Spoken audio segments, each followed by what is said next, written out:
बारिश की भयानक रात थी। राजस्थानी गांव की टूटी फूटी झोपड़ी में राहुल अपनी बेहोश मां के माथे पर गीला कपड़ा रख रहा था। छत से टपकता पानी उसकी बहन राधा की किताबों को भिगो रहा था, जिसे वह अपनी साड़ी से ढकने की कोशिश कर रही थी। भैया, कल टीचर ने फिर फीस मांगी थी, राधा ने डरते हुए कहा।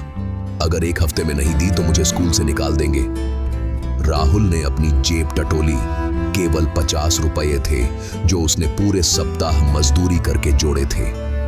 बाहर बिजली कड़की और उसकी आंखों में आंसू छलक आए। उसके पिता की मृत्यु को अभी सिर्फ 6 महीने हुए थे और तब से ही उस पर पूरे परिवार की जिम्मेदारी आ गई थी। पहली किरण के साथ ही राहुल सरपंच के घर की ओर भागा। सरपंच चौखट पर बैठे हुए थे, हुक्का पी रहे थे। चाचा, मुझे काम चाहिए, कोई भी काम, राहुल ने हाथ जोड़ते हुए कहा। सरपंच ने गहरी सांस ली। बेटा, गांव में तो काम नहीं है, लेकिन अगर तू दुबई जाने को तैयार है तो। राहुल की आंखों में चमक आ गई। सरपंच ने एक कागज निकाला। ये ले, रजा मियां का नंबर है, वो लोगों को गल्फ भेजते हैं। लेकिन उन्होंने राहुल को चेतावनी भरी नजरों से देखा।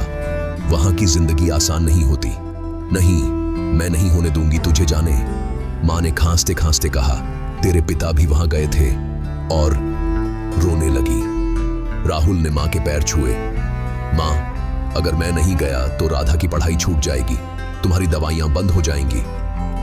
अगले दिन राहुल ने अपनी मां के सोने के 2 गहने, उसकी शादी की चूड़ियां और एक नथ बाजार में बेच दी।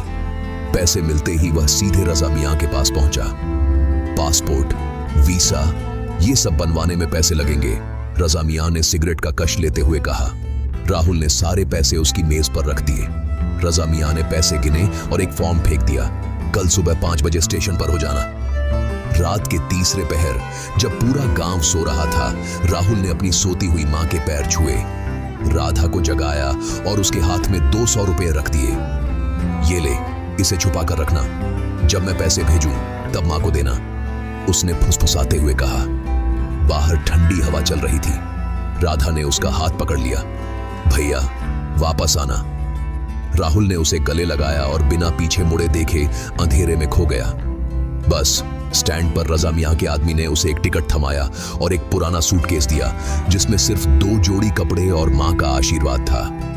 3 दिन की कठिन यात्रा के बाद जब राहुल दुबई पहुंचा तो उसकी आंखें फैल गईं। चारों ओर ऊंची ऊंची इमारतें, चमकदार गाड़ियां और अजीब भाषा बोलते लोग। रजा मियां के एजेंट ने उसे और 10 लोगों के साथ एक कंस्ट्रक्शन साइट पर छोड़ दिया। पहले महीने में ही उसे रोज 14 घंटे काम करना पड़ता। खाने में सिर्फ रोटी और दाल मिलती। सोने के लिए बैरक में जगह नहीं थी तो वह मशीनों के नीचे सोता। एक रात जब उसने अपना वेतन मांगा तो मैनेजर ने उसे धक्का देकर बाहर फेंक दिया। तुम्हारा वीसा नकली है, पुलिस को बुला दूंगा। 3 दिन भूखा भटकने के बाद राहुल एक विशाल महल के बाहर बेहोश हो गया। जब उसकी आंखें खुली तो वह एक सुनहरे कमरे में था। एक दमदार आवाज ने कहा, तुम्हारी आंखों में ईमानदारी है बेटा, मैं शेख सुल्तान अल फैसल हूं, क्या तुम मेरे महल में बागवानी का काम करोगे?